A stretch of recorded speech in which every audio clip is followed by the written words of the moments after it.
गरीब किसान की कहानी। बहुत समय पहले एक छोटे से गांव में रामू नाम का एक गरीब किसान रहता था।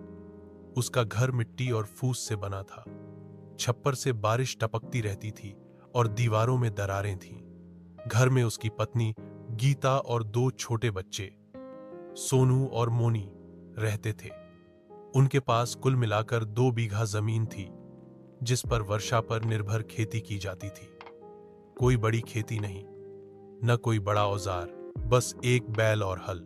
यही उनके जीवन का आधार था। रामू सुबह सूरज निकलने से पहले उठ जाता। ठंड हो या गर्मी, वह खेत की ओर चल पड़ता। गीता भी घर में बच्चों के लिए रोटी बनाती, पानी भरती और कभी-कभी खेत में साथ जाती।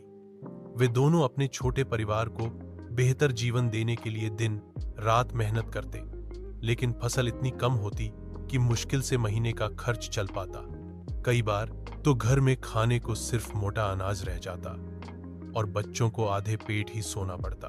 गांव के बड़े किसानों के पास ट्रैक्टर, पंपसेट और उन्नत बीज थे। वे मोटी फसलें उगाकर शहर में बेचते और अच्छा मुनाफा कमाते।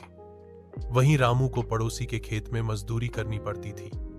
खेतों में घास साफ करना, सिंचाई करना या कटाई के समय काम करके कुछ पैसे कमाता, पर उसकी आंखों में कभी हार नहीं थी। वह कहता, मेहनत करेंगे तो भगवान भी साथ देगा। संघर्ष की शुरुआत, एक वर्ष बारिश कम हुई, खेत सूख गए, बीज डालने के बाद भी अंकुर नहीं फूटे। घर की हालत और खराब हो गई। गीता बच्चों को देखती और चिंता में डूब जाती। सोनू पूछता, बाबा, इस बार स्कूल की फीस देंगे ना? रामू उसकी तरफ देखता और चुप हो जाता। भीतर से टूटता, पर बाहर से मुस्कुराकर कहता, जरूर देंगे बेटा। उसी साल गांव में बीमारी भी फैल गई। कई लोग बीमार पड़े। रामू के खेत में काम करन